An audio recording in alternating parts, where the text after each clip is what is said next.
नमस्कार दोस्तों, भारत दर्शन के इस बेहतरीन एपिसोड में आप सभी का स्वागत है, जहां पर आज हम पढ़ने वाले हैं भारत के फेस्टिवल्स के बारे में। अलग अलग राज्य, उत्सव, धर्मी स्टेट और हमारा भारत जो खूबसूरती की मिसाल है, उसके बारे में जानना अपने आप में परम सौभाग्य की बात है। लेकिन दोस्तों, इसके पहले मैं आपको बता देना चाहता हूं, भारत दर्शन की इस श्रृंखला का संपूर्ण पीडीएफ आपको मिलता है इस वाले टेलीग्राम चैनल पर, तो इस टेलीग्राम चैनल को ज्वाइन करना बिल्कुल मत भूलिएगा। और आइए पहले प्रश्न और उसकी डिटेल से करते हैं शुरू, क्योंकि आपको पता है beauty lies in the details. सबसे पहला प्रश्न आता है हमारे सामने कि हरिहर क्षेत्र मेला कहां पर मनाया जाता है, या हरिहर क्षेत्र मेला कहां पर ऑब्जर्व किया जाता है। तो प्राचीन, पौराणिक एवं विश्व प्रसिद्ध हरिहर क्षेत्र मेला, इसी हरिहर क्षेत्र मेला को सोनपुर मेला भी कहते हैं। और याद रखिए, ये जो सोनपुर मेला है या सोनपुर फेयर है, ये सोनपुर फेयर ऑब्जर्व किया जाता है कहीं और नहीं बल्कि बिहार में। बिहार में ऐसा माना जाता है कि सबसे बड़ा पशु मेला, तो लार्जेस्ट कैटल फेयर है ये, और ये लार्जेस्ट कैटल फेयर लगता है बिहार के अंदर। चलिए, लार्जेस्ट कैटल फेयर से याद आया कि ये न केवल कि भारत का बल्कि एशिया का सबसे बड़ा पशु मेला है। दूसरी बात यह भी कही जाती है कि लार्जेस्ट कैमल फेयर कहां पर लगता है। तो लार्जेस्ट कैमल फेयर यानी कि सबसे बड़ा ऊंट मेला जो है वो लगता है दोस्तों पुष्कर में। तो पुष्कर के बारे में आप सभी लोग जानते हो। पुष्कर जो है वो राजस्थान में है और पुष्कर लेक यहीं पर मौजूद है दोस्तों। पुष्कर लेक या पुष्कर राजस्थान में जो है दोस्तों, उसके बारे में यह भी माना जाता है कि ये आता है अजमेर के जिले के अंदर। और पुष्कर जो है वहां पर एक टेंपल है जो कि माना जाता है अकेला फेमस टेंपल, जगत पिता ब्रह्मा जी का टेंपल। तो यह भी एक क्वेश्चन बनता है कि जगत पिता ब्रह्मा जी का टेंपल कहां पर मौजूद है। तो जगत पिता ब्रह्मा जी का टेंपल मौजूद है पुष्कर में, जहां पर लगता है सबसे बड़ा ऊंटों का मेला। तो यह भी हमारे लिए काफी इंपॉर्टेंट डिटेल है दोस्तों, जरूर याद रखिएगा। आगे चलते हैं हम लोग, आगे चल करके एक अवधारणा के बारे में जरूर विश्वास कर लेते हैं। जब लेटर वैदिक पीरियड आया तो लेटर वैदिक पीरियड में एक अवधारणा आई, उसमें क्रिएटर गॉड माना गया था ब्रह्मा जी को, डिस्ट्रॉयर माना गया था शिव जी को, और protector and preserver of this cosmos या फिर एंटायर यूनिवर्स माना गया था विष्णु जी को। तो वराह हैं जो कि पूरे संरक्षक के रूप में कार्य करते हैं, प्रजापति हैं जो क्रिएटर यानी रचयिता हैं, और फिर रुद्र हैं जो कि डिस्ट्रॉयर हैं यानी विध्वंसक देवता हैं। तो चलिए फिर अब आगे बढ़ते हैं और आगे चल करके अगला प्रश्न आता है हमारे सामने, कौन सा धार्मिक समुदाय मुख्य रूप से पतेती उत्सव मनाता है। और जब भी हम पतेती उत्सव के बारे में चर्चा करते हैं, पतेती उत्सव मनाते हैं पारसी समुदाय के लोग। तो जो पारसी समुदाय के लोग हैं, ये पारसी समुदाय के लोग लगभग 7वीं-8वीं शताब्दी के आसपास भारत में आए थे। और पर्शियन न्यू ईयर भी मनाया जाता है दोस्तों। पर्शियन न्यू ईयर भारत में मनाया जाता है पारसी समुदाय द्वारा, उसको कहते हैं नौरोज। याद रखिए, जो पारसी समुदाय के लोग हैं, ये पारसी समुदाय के लोग या पारसी धर्म को मानने वाले लोग आग की पूजा करते हैं। तो ये भी इनके बारे में काफी फेमस है। लेकिन एक बार एक क्वेश्चन भी पूछा गया था कि नौरोज, ये जो पारसी लोगों का नए साल का त्योहार होता है, इसको सबसे पहले ऑब्जर्व करने की बात किसने कही थी। तो दोस्तों, दिल्ली सल्तनत में जिस समय पर सुल्तान बहाउद्दीन या गियासुद्दीन बलबन का शासन हुआ करता था, बलबन ने ये पारसी फेस्टिवल मनाने की शुरुआत की थी दिल्ली सल्तनत में। तो बलबन जिसके बारे में हम लोग बात करते हैं, बलबन 1266 से लेकर के 1287 तक शासक के रूप में कार्य करता है दिल्ली सल्तनत में। तो बहरहाल फारसी समुदाय या पारसी समुदाय का यह पतेती उत्सव होता है, और पर्शियन न्यू ईयर होता है नौरोज जिसको कहते हैं। आगे चलते हैं हम, तो पाते हैं कि अगला प्रश्न आता है, निम्नलिखित में से कौन सा त्योहार त्रिपुरा से संबंधित है। और त्रिपुरा से संबंधित जो त्योहार है वहां पर भगवानों की पूजा की जाती है, और इसका सही आंसर है खर्ची पूजा। तो खर्ची पूजा फेस्टिवल रिलेटेड टू त्रिपुरा, ये भी पॉइंट हम लोगों ने याद रखना है। त्रिपुरा से आगे बढ़ते हैं और आगे बढ़ करके हम एक डिटेल पे और घुसते हैं, वो ये है कि बग्वाल मेला कहां आयोजित किया जाता है। और ये जो बग्वाल मेला है बेसिकली, इसको आयोजित किया जाता है अजमेर, उन्नाव, देवीधुरा या हरिद्वार में से। तो अजमेर चूंकि राजस्थान में है, उन्नाव यूपी में है। देवीधुरा की बात करिए, देवीधुरा है एक जगह पर दोस्तों उत्तराखंड में जिसका नाम है चंपावत। तो चंपावत उत्तराखंड, और चंपावत उत्तराखंड में ही ये मेला ऑब्जर्व किया जाता है। तो देवीधुरा के बारे में याद रखिएगा, बग्वाल फेस्टिवल। अच्छा, बग्वाल या बुग्याल ऐसे टाइप के शब्द जब आते हैं तो आपको थोड़ा सा उत्तराखंड वाली वाइब आती है ना। मैं आपको इसलिए भी कहना चाहता हूं, बुग्याल बेसिकली पहाड़ों के ऊपर एकदम प्लेन मैदानी टाइप का इलाका है जिसपे घास होती है।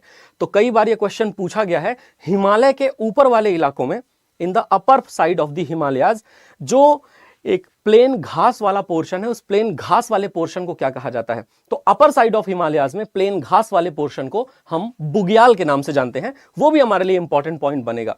सो देवीधुरा मेला जो है, देवीधुरा मेला उत्तराखंड का बहुत ही फेमस फेस्टिवल है।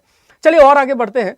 इसमें पत्थर भी मारे जाते हैं दोस्तों, और पत्थरों को मारने के बाद उनसे बचने के लिए बांस की एक बहुत अच्छी सी ढाल बनाई जाती है। तो आप संभवतः इनको देख करके समझ पाओगे कि जो पत्थर उधर से फेंके जा रहे हैं, इसमें बचने का एक तरीका है, इसे ब्लेसिंग के रूप में माना जाता है। तो देखिए, जो भी हिमालयन स्टेट्स हैं, जितने भी हिमालय के राज्य हैं, वो सारे हिमालय के राज्य या हिमालयन स्टेट्स अपने एक बहुत अच्छे कल्चर को फॉलो करते हैं। आगे बढ़ते हैं हम तो पाते हैं कि कौन सा फेस्टिवल है जो एसोसिएटेड है कामाख्या टेम्पल ऑफ गुवाहाटी से। तो अंबुबाची है, मंडो है, मजुली है या सनबर्न है। तो to be very honest, sunburn वगैरह तो गोवा से रिलेटेड है, लेकिन अंबुबाची महोत्सव इसका सही आंसर हो जाएगा। अंबुबाची महोत्सव ये लगता है कामाख्या टेम्पल में। अच्छा, कामाख्या टेम्पल जो है वो याद रखिएगा, ये एक शक्तिपीठ है। तो देखिए, माना जाता है कि जो देवी के टेम्पल होते हैं, देवी के टेम्पल शक्तिपीठ होते हैं, और ऐसे 51 टेम्पल हैं भारत में जो 51 शक्तिपीठ हैं। कामाख्या टेम्पल जहां पर मौजूद है उस जगह का नाम है गुवाहाटी, और गुवाहाटी को ही पहले पुराने समय पे कहा जाता था प्राग ज्योतिषपुर। अच्छा, एक और फैक्ट है, गुवाहाटी में जो नदी इस टेम्पल के किनारे से बहती है उसका नाम है ब्रह्मपुत्र रिवर। और मैं आपको हमेशा यह फैक्ट बताता रहता हूं कि ब्रह्मपुत्र रिवर का पानी मटमैला हो जाता है उस समय पर जिस समय यही कामाख्या टेम्पल के आसपास अंबुबाची मेला लगता है। तो रेड रिवर बोल दिया जाता है, या इसे कई बार ब्लड रिवर बोल दिया जाता है कि खूनी नदी है। पर मैं आपको सच बताऊं, ऐसा कुछ नहीं है कि नदी के पानी का कलर चेंज होता है। बस मुद्दा यह है कि नदी का पानी मटमैला हो जाता है, वो मिट्टी मिट्टी टाइप की दिखती है, जिस वजह से ये हम लोग पढ़ते हैं। खैर, यहां पर सही आंसर क्या हो जाएगा? अंबुबाची फेस्टिवल। हम आगे बढ़ते हैं और आगे बढ़ करके ये पाते हैं कि क्वेश्चन है कि भारत के किस राज्य में वंगाला उत्सव मनाया जाता है। तो वंगाला मेघालय है, केरल है, गोवा है या झारखंड है। और टू बी वेरी ऑनेस्ट, आपको पता है कि वंगाला नाम से ही नॉर्थ ईस्ट फेस्टिवल लगता है। मेघालय के बारे में बात करो, मेघालय 3 ग्रुपों में बटा हुआ है। एक है मेघालय में गारो हिल, दूसरी है खासी हिल, और तीसरी है जयंतिया हिल। अब ये जो गारो हिल, खासी हिल और जयंतिया हिल है, इसमें जो खासी हिल वाला पोर्शन है खासी ट्राइब्स के नाम पर है। हालांकि गारो भी गारो ट्राइब्स के नाम पर है और जयंतिया भी जयंतिया ट्राइब्स के नाम पर है। जनजातियों के नाम पर नॉर्थ ईस्ट में पहाड़ों के नाम होते हैं, इसमें कोई दो राय नहीं है। लेकिन खासी हिल के ईस्ट साइड की बात करिए तो वहां पर मौजूद हैं 2 जगहें, और वो 2 जगहें में से एक है चेरापूंजी और दूसरा है मासिम राम। तो चेरापूंजी और मासिम राम, ये जो 2 जगहें हैं, ये विश्व में सबसे ज्यादा वर्षा वाली जगहें हैं। तो वेटेस्ट प्लेस ऑन अर्थ, यानी कि पूरे विश्व में सबसे ज्यादा बारिश अगर कहीं पर होती है तो वो है मेघालय में खासी पहाड़ी के पूर्वी दिशा में मौजूद चेरापूंजी और मासिम राम में। 2024 की बात करें तो मासिम राम आगे रहा था। 2025 का डेटा जब आएगा तो वो मैं आपको जरूर बताऊंगा आगे चल करके। पर फिलहाल मुद्दा जो है, वंगाला महोत्सव बहुत ही शानदार महोत्सव है। यहाँ पर ट्राइब्स जो हैं वो अपने पारंपरिक वेशभूषा में आते हैं, एंड देन उसके बाद इस महोत्सव को ऑब्जर्व करते हैं, जिसमें ढोल वगैरह बजाए जाते हैं। और एक तरीके से समझिए रंगारंग कार्यक्रम, रंगारंग त्योहार है ये। तो है ना, महिलाएं और महिलाओं से लेकर के पुरुष, सारी जनजातियां इस खूबसूरत से त्योहार को मनाने का कार्य करती हैं। आगे बढ़िए। याओशांग उत्सव भारत के किस राज्य में मनाया जाता है? और जैसा कि नाम सजेस्ट करता है, ना ये उत्तर प्रदेश हो सकता, ना राजस्थान हो सकता, ना तमिलनाडु हो सकता।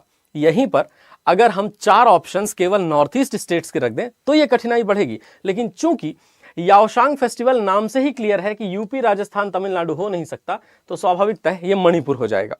मणिपुर के बारे में आप लोग जानते हैं, याओशांग मणिपुर का फेस्टिवल है, कलर्स का फेस्टिवल होता है। तो ये वैसा ही फेस्टिवल है कुछ जैसा आप लोग होली देखते हो। परंतु यहां पर रंग बहुत ज्यादा उछाले नहीं जाते, रेदर रंगीन कपड़े पहने जाते हैं। तो याओशांग खूबसूरत सा फेस्टिवल है और ये मणिपुर के अंदर मनाया जाता है। दोस्तों आगे बढ़ेंगे तो पाएंगे कि पोंगल भारत के किस राज्य का फसल उत्सव है। पोंगल भारत के जिस राज्य का फसल उत्सव है ना, वो एक तरीके से हार्वेस्ट फेस्टिवल मान करके चलिए। और जब भी मैं हार्वेस्ट फेस्टिवल के बारे में आपसे चर्चाएं करता हूं या आपसे हार्वेस्ट फेस्टिवल के बारे में कुछ भी बताता हूं तो सदैव याद रखिएगा, अब अगेन पोंगल आ गए हैं तो पोंगल जो है वो तमिलनाडु का, और हम लोगों ने बार बार इसको पढ़ा है। तो वैसे भी जब हार्वेस्ट फेस्टिवल होता है पोंगल तमिलनाडु का तो है ही। अलावा इसके दोस्तों पोंगल में बहुत बढ़िया तरीके से चावल बनाया जाता है, और ये चावल बना करके दोस्तों यहाँ पे उसमें काजू और बस दुनिया भर के अलग अलग ड्राई फ्रूट्स डाले जाते हैं। दोस्तों इसको देख करके तो ऐसा लगता है कि जैसे मान लीजिए कि जीवन में अगर कहीं शोभन बचा है तो बस इस थाली में। क्योंकि देखो दोस्तों, इस दुनिया में चाहे आप जितनी मेहनत कर लीजिए, अगर आप अच्छा खाना नहीं खा पा रहे हैं तो आपकी मेहनत व्यर्थ है। अल्टीमेटली आपको इतना फिट रहना है कि आप जो चाहें वो अच्छा खाना खा पाएं, जितना चाहें उतना अच्छा जूस पी पाएं। कुछ भी पीने की बात नहीं कर रहा मैं, लेकिन जूस पीने की बात तो कर ही रहा हूं। तो अगर ऐसा कर सकते हैं आप तो समझिए आप दुनिया के सबसे खुशनसीब लोगों में से एक हैं। चेराई रोबा भारत के कौन से राज्य का फसल उत्सव है? तमिलनाडु का है, मिजोरम का है, राजस्थान का है या मणिपुर का है? अब मजेदार बात यह है कि चेराई रोबा सुनकर के ही समझ में आया कि इसमें से या तो बी या तो डी ऑप्शन सही हो सकता है। अब चेराई रोबा भारत के जिस राज्य का फसल उत्सव है वो सही आंसर है मणिपुर। तो Manipur again comes with the point, और मणिपुर में चेराई रोबा महोत्सव मनाया जाता है। इसमें देखिए महिलाएं बहुत ही खूबसूरती से ड्रेसअप करती हैं, ऐसा लगता है कि मानो राधा जी हों। तो बहुत ही खूबसूरत सा ये फेस्टिवल होता है। चलिए अब आगे चलते हैं। क्वेश्चन आता है एशिया का पहला फ्लोटिंग फेस्टिवल का आयोजन कौन से शहर में शुरू हुआ था? तो एशिया के पहले फ्लोटिंग फेस्टिवल का आयोजन जो है वो मंदसौर में शुरू हुआ था। असल में बात यह है कि मंदसौर आता है मध्य प्रदेश में। नाउ मध्य प्रदेश में एक नदी है जिसका नाम है चंबल रिवर। ये इंदौर के पास महू से निकलती है और उसके बाद ये राजस्थान और एमपी के बीच में बॉर्डर बनाते हुए और यूपी और एमपी के बीच में बॉर्डर बनाते हुए इटावा के पास जाकर के यमुना नदी में मिल जाती है। चंबल रिवर की विशेषता यह है कि चंबल रिवर जब मंदसौर जिले में पहुंचती है राजस्थान और एमपी के बॉर्डर पे, तो मंदसौर एमपी में पहुंचने के बाद चंबल रिवर पे एक डैम बना हुआ है और इस डैम को कहा जाता है गांधी सागर डैम। वैसे तो चंबल नदी पर दो और डैम बने हुए हैं, जिसमें से एक है कोटा बैराज जिसको जवाहर सागर बांध कहा जाता है, और एक है राणा प्रताप सागर बांध जो कि चित्तौड़गढ़ में है, रावत भाटा में। लेकिन चाहे वो कोटा बैराज जवाहर सागर बांध हो या फिर चंबल रिवर पर बना हुआ राणा प्रताप सागर बांध हो, ये दोनों राजस्थान में है। लेकिन मंदसौर एमपी में चंबल नदी पर बना हुआ एक डैम है जिसका नाम है गांधी सागर डैम।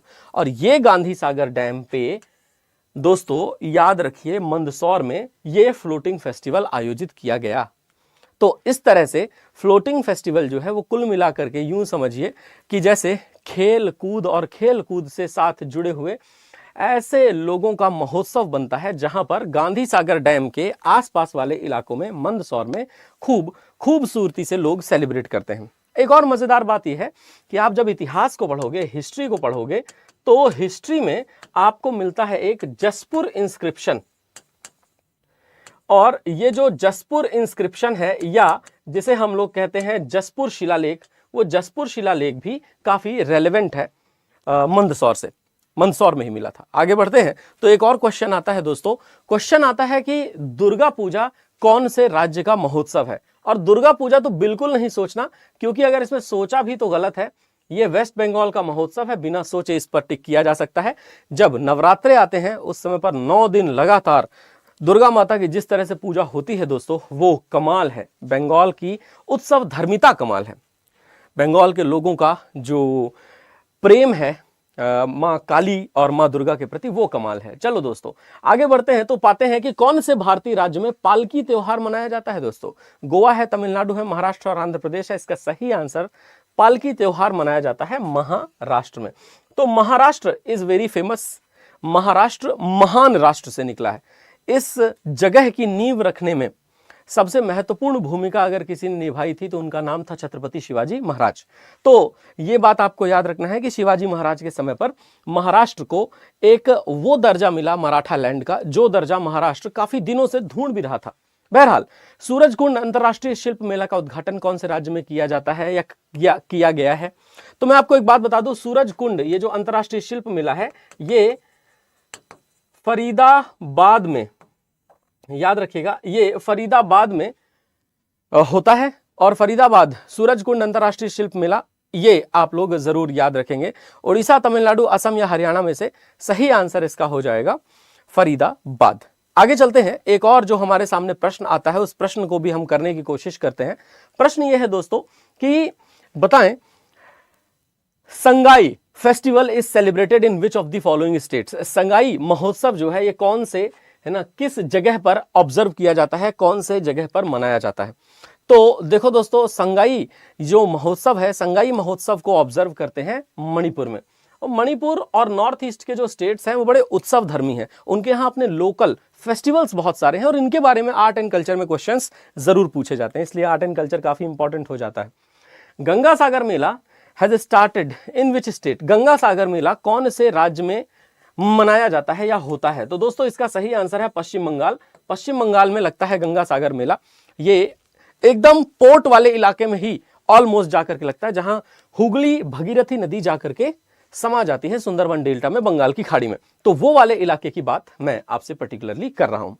आगे बढ़ते हैं। Where is the ancient mythological and world famous Kandariya Mahadev fair held.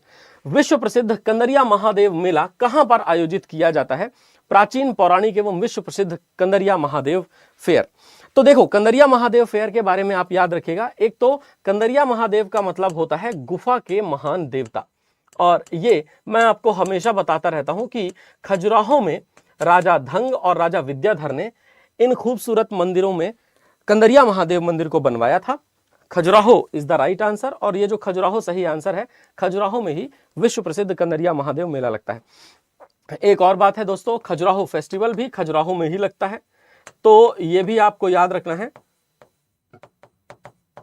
काफी इंपॉर्टेंटली पूछा जाता है इसके बारे में, तो खजुराहो फेस्टिवल भी जरूर याद रखिएगा। आगे बढ़ते हैं हम, तो पाते हैं कि in which state of India is the Mahotsav festival celebrated every year. भाई, भारत के कौन से राज्य में प्रत्येक वर्ष महोत्सव या महोत्सव फेस्टिवल ऑब्जर्व किया जाता है? और नाम से ही क्लियर है, इसमें कुछ सोचने की आवश्यकता नहीं है कि तमिलनाडु, कर्नाटक और झारखंड इसका आंसर हो ही नहीं सकता, तो नागालैंड। ठीक है, अब एक और बात बता देते हैं नागालैंड के बारे में। नागालैंड में रहती हैं अंगमी नागा ट्राइब, और अंगमी नागा ट्राइब्स जो हैं, अंगमी नागा ट्राइब्स की एक विशेषता है, और वो विशेषता ये है कि अंगमी नागा ट्राइब्स सेलिब्रेट करती हैं एक फेस्टिवल, जो फेस्टिवल कहलाता है हॉर्नबिल फेस्टिवल। कौन सा फेस्टिवल है? ये हॉर्नबिल फेस्टिवल है, तो हॉर्नबिल फेस्टिवल के बारे में जरूर याद रखिएगा। एंड चलिए दोस्तों, अब आते हैं हम अपने अंतिम प्रश्न वाल, और अंतिम प्रश्न जो है हमारा, वो अंतिम प्रश्न ये है कि कौन सा उत्सव सूर्यदेव और उनकी पत्नी उषा को पृथ्वी पर जीवन को बनाए रखने, इच्छाओं को पूरा करने के लिए और धन्यवाद देने के लिए समर्पित है? Which of the following celebrations is dedicated to sun god and his wife Usha to thank them for sustaining life on earth and for granting wishes? तो to be very honest, Purvanchal का क्षेत्र और पूर्वांचल के क्षेत्र के आसपास वाले बिहार के, झारखंड के एवं भारत का जो ईस्टर्न एरिया है, वहां पर बहुत बड़े लेवल पर जिस फेस्टिवल को ऑब्जर्व किया जाता है, जिस उत्सव को मनाया जाता है, वो है छठ पूजा। दोस्तों, पूरी दुनिया उगते सूर्य को सलाम करती है। बिहार, पूर्वांचल, झारखंड एवं आसपास की धरती एक ऐसी धरती है जो डूबते सूर्य को अर्घ्य देती है। शुरुआत ही वहां से होती है, नहाए खाए से, और देन उसके बाद फिर ये पूरा फेस्टिवल छठ पूजा का 4 दिनों तक चलता है। ये बहुत ही खूबसूरत फेस्टिवल है। दीपावली के छठे दिन इसको ऑब्जर्व किया जाता है उन इलाकों में। तो दोस्तों, ये हमारे भारत दर्शन एपिसोड का फेस्टिवल और फेयर्स वाला सेशन रहा। कैसा लगा आपको बताइएगा जरूर। आपको बहुत सारी चीजें भारत दर्शन के एपिसोड से जानने को मिलती रहेंगी। आई एम श्योर कि आपको बहुत सारी लर्निंग्स मिलेंगी, और इनकी पीडीएफ, जैसा कि मैंने बताया, सेशन के शुरुआत में ही टेलीग्राम चैनल पर मिल जाएगी। धन्यवाद दोस्तों, ख्याल रखिए अपना।